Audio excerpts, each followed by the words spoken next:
Hello les loulous.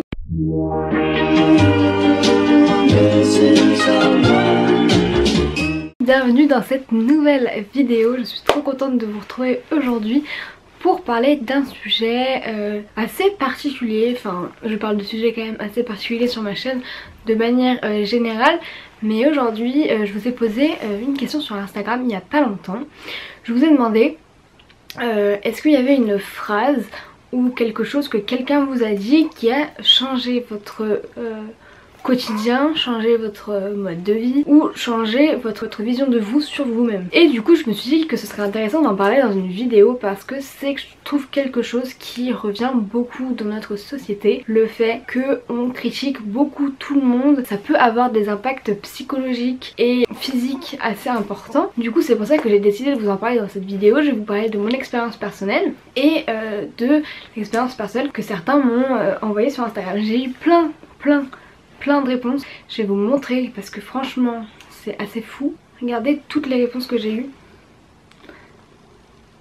Je suis hyper contente que vous réagissiez un petit peu à mes stories et que on puisse faire des vidéos un petit peu en collaboration parce que je trouve ça important d'avoir l'expérience d'un peu tout le monde. Donc pour parler de mon expérience personnelle à moi, on va dire que mon anorexie elle a commencé, comme vous je pense le savez depuis le temps, à cause d'une rupture amoureuse. Donc il n'y a jamais eu de phrase vraiment en mode on m'a rabâché durant mon enfance ou mon adolescence ou ma période préadulte.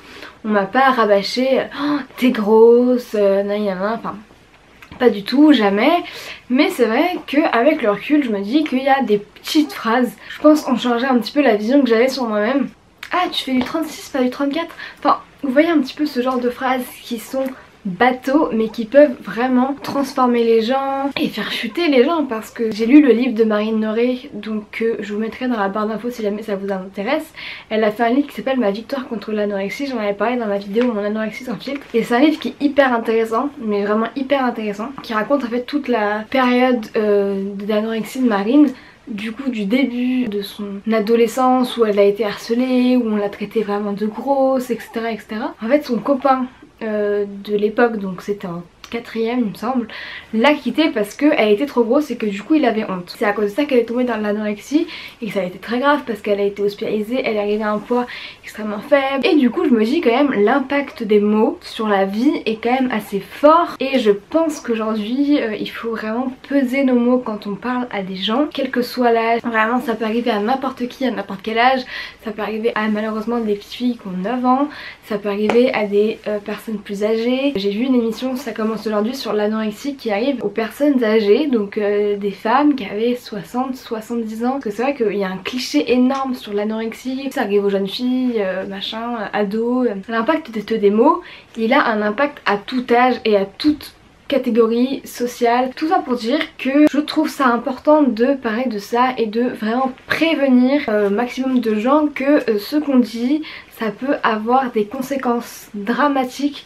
sur plein de choses et plein de personnes. Et donc j'ai décidé de partager aujourd'hui vos expériences là-dessus et que vous me disiez un petit peu vous, qu'est-ce qu'on vous a dit, comment ça a changé un peu votre vie. Donc je vais maintenant lire un petit peu vos histoires. C'est parti. Alors du coup pour commencer, la première histoire dont je voulais parler c'est l'histoire d'une fille qui m'a raconté son histoire avec la pilosité. Donc en fait faut savoir que c'est une fille qui n'était pas du tout complexée par ça à la base, et en fait à l'adolescence beaucoup de garçons surtout, parce que c'est vrai que l'adolescence c'est un peu une période ingrate où les garçons sont très peu compréhensifs. On partage aussi vachement dans la société une image de la femme qui est parfaite, sans poils, avec les cheveux toujours tout lisses, très fine, etc. Et ça a en fait une image totalement déformée sur la femme qui peut avoir une puberté et du coup avoir des poils forcément. Bref, tout ça pour dire que c'est une fille qui était pas du tout complexée par sa pilosité à la base. À force de remarques et de critiques sur sa pilosité, et ça elle a beaucoup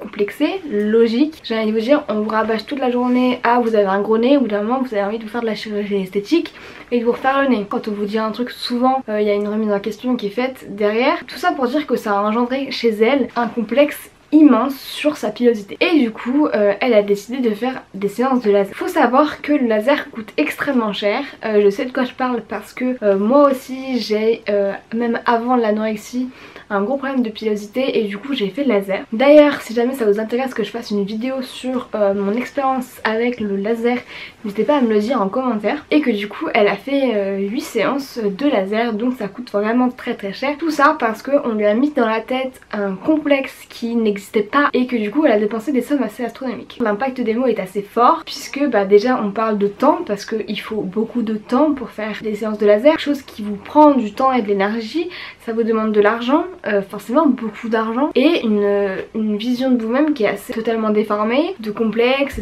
etc. qui n'avait pas lieu d'être, et donc je trouve ça assez fou. Après c'est vrai que je pense que la société a beaucoup un rôle à jouer énorme sur la vision de la femme en général. Du coup quand on arrive au collège on se dit bah voilà, moi à la télé je vois des femmes qui se rasent, quand même c'est assez fou, des pubs sur les rasoirs où les femmes se rasent des jambes épilées.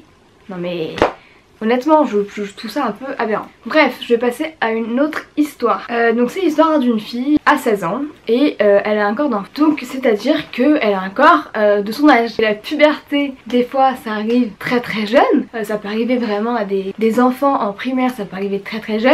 Comme ça peut arriver très tard, c'est-à-dire après avoir 18 ans, à 20 ans, chacun a une puberté totalement différente, il faut que tout le monde comprenne. Par exemple aussi on sait que chez les filles c'est forcément, enfin c'est souvent plus tôt que chez les garçons. Bref, tout ça pour dire que cette fille là à 16 ans elle avait un corps d'enfant. C'est-à-dire à mon avis, je le comprends comme ça, c'est peut-être pas ça mais je le comprends comme ça, pas beaucoup de poitrine, voire pas du tout, et pas beaucoup de fesses, et pas beaucoup de hanches, un corps d'enfant. Ce qui est anormal à 16 ans, il y en a très bien qui ont leur puberté très tard, et c'est comme ça, et enfin il n'y a pas du tout d'inquiétude à avoir. On lui a rabâché qu'elle avait un corps d'enfant, et que du coup elle a commencé à prendre du poids pour avoir un corps de femme. Est-ce que vous vous rendez compte qu'à 16 ans on en arrive à devoir prendre du poids pour avoir un corps de femme, alors qu'à 16 ans on est encore un enfant. On est ado, ok, mais on est un enfant et c'est tout à fait ok d'avoir un corps d'enfant à 16 ans. La personne se reconnaîtra, donc je t'embrasse d'avance. Merci pour ton petit témoignage. J'ai une autre histoire à vous partager. C'est bien parce qu'il y a des histoires sur plein de trucs physiques totalement différents, donc je trouve ça hyper intéressant. Merci encore à tous.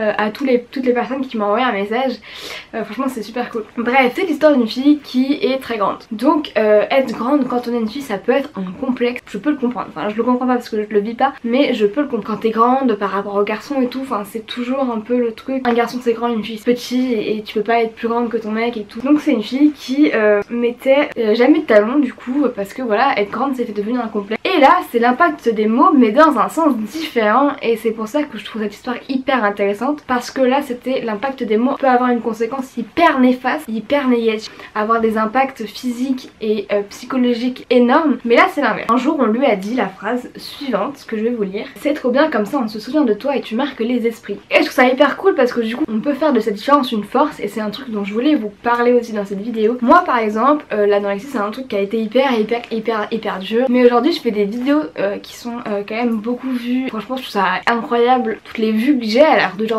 Quand je tourne cette vidéo on est le 7 novembre et je suis à 16 000 vues sur ma vidéo mon anorexie sans filtre, et j'ai eu 800 vues sur mon anorexie vue par mes proches en moins de 2 jours, et du coup ça a vraiment fait ma force parce qu'aujourd'hui j'en parle ouvertement et je suis hyper fière de pouvoir le faire parce qu'il y a plein de gens qui sont dans mon cas et qui n'arrivent pas du tout à en parler, que j'ai des filles tous les jours, vraiment tous les jours, qui m'envoient des messages parce que soit elles sont hospitalisées, soit elles sont en train de s'en sortir, soit elles sont vraiment en train de commencer à tomber dedans, et je sens que je peux aider un petit peu à mon échelle et tout, et je trouve ça trop cool parce que c'est vraiment pour ce pourquoi j'ai fait ces vidéos aujourd'hui. Tout ça pour vous dire que votre différence peut faire votre force, et que ça c'est vraiment un truc qu'il faut vraiment commencer à comprendre, même si c'est dur, c'est super dur. Par exemple dans le cas de la personne dont je viens de parler, être grande ça peut être vraiment un complexe au quotidien sur plein de trucs etc. Voilà, quand elle dit tu marques les esprits parce que t'es grande, et voilà on se souviendra de toi, c'est vraiment hyper important de trouver le positif dans le négatif, je trouve que c'est hyper important. Ensuite on va passer à une autre histoire, donc c'est l'histoire d'une fille qui me dit que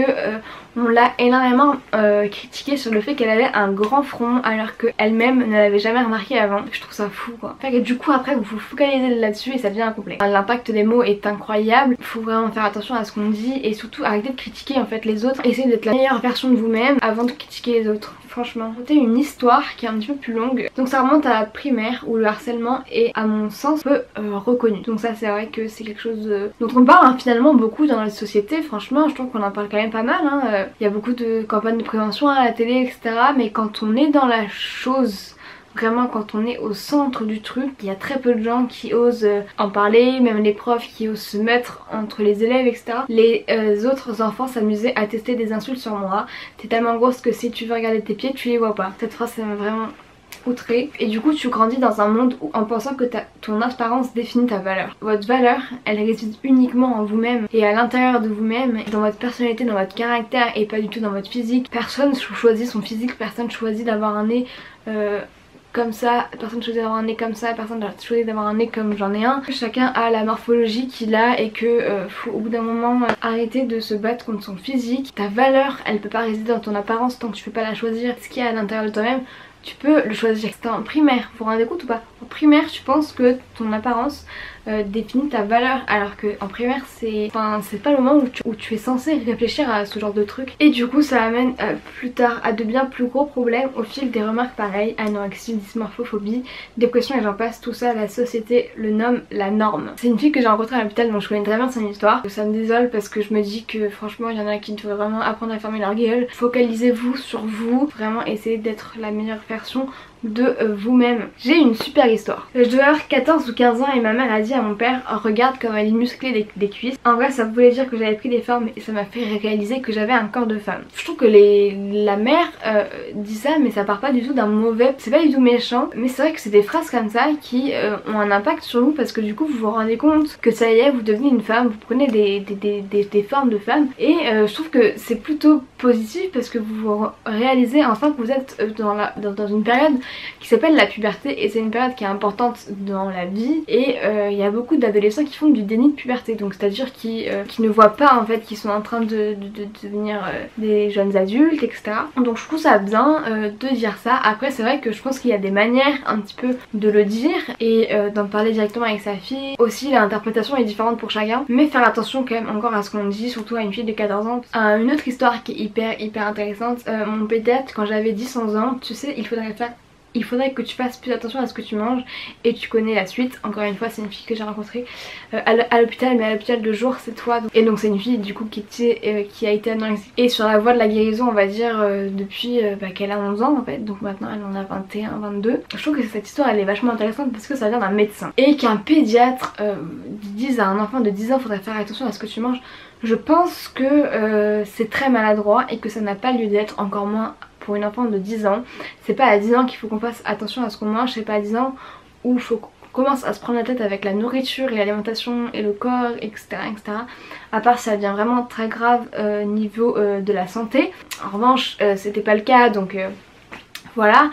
Et en fait un enfant de 10 ans est très...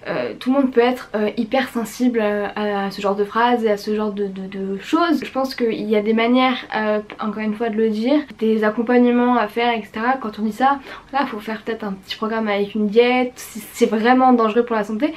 Je pense que dire ça comme ça et laisser l'enfant partir, ça a des conséquences très graves et la preuve ça a eu des conséquences très graves. Ah oui, je sais ce que je voulais dire. Pour finir, la dernière histoire dont je vais vous parler, c'est une fille que, encore une fois, j'ai rencontrée à l'hôpital qui cite 4 phrases qu'on lui a dit. Donc je vais vous les dire. Ah mais t'as des grosses cuisses en fait, t'as grave maigri, t'es mieux comme ça. Arrête de te plaindre, il y a tellement de filles qui voudraient avoir des croissants comme toi. Fais gaffe, tu vas avoir un gros cul si tu continues. Bref, c'est une fille qui était anorexique, qui a fini un peu dans la boulimie, etc. Bref, et en fait elle dit à la fin, après il y a aussi des choses gentilles mais c'est plutôt les choses qui blessent qu'on retient. Et je voulais vraiment discuter de cette phrase parce que je la trouve hyper intéressante. C'est vrai que l'humain a tendance à vraiment retenir les choses négatives plutôt que les choses positives.